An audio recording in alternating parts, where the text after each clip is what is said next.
guys, good morning, good morning. Welcome back to my channel. For today's video, we are going to haul review another sexy lingerie.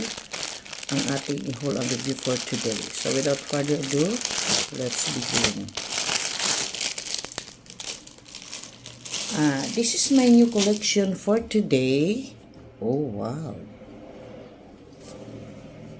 Very big.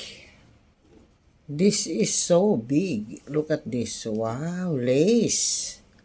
Ayan, lace. Kaya lang napakalaki. Ano kayang size nito? Talaga ito ay panty. Ay, 1XL. Ano? Ito. Wow. Lace lingerie panty. Ayan. Tingnan natin sa quality niya. Tingnan mo yung dugtungan niya. Napakaganda, oh. Ayos talaga ang quality ng tahi nito. Look at this sewing.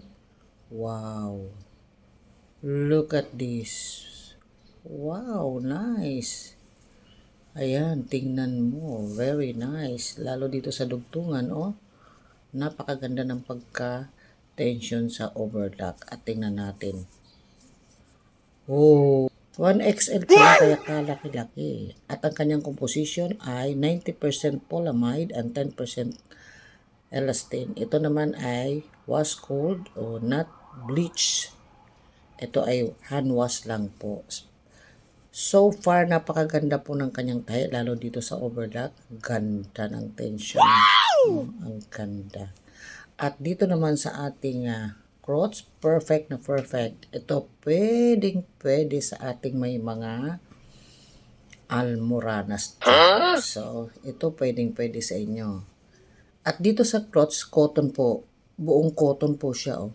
Doble, pero cotton po dito. Ito, maganda ito. Tama ito sa ating private part. Malamig. Cool ang dating. So, sa tahi, perfect. So, ang kanyang material ay cotton at lace. Ayan, oh. Tingnan mo.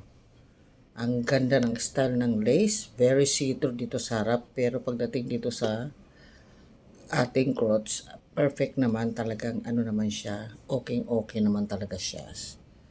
Ayan, tingnan mo, oh. So, bigyan natin siya ng perfect 10. Kapag i-rate natin siya ng 1 to 10, perfect 10. Because the quality, the sewing, the material, ay ang ganda. Pati yung dito, ang ganda po. Ganda ng pagkakoton niya. Ang ganda. Wow, nice.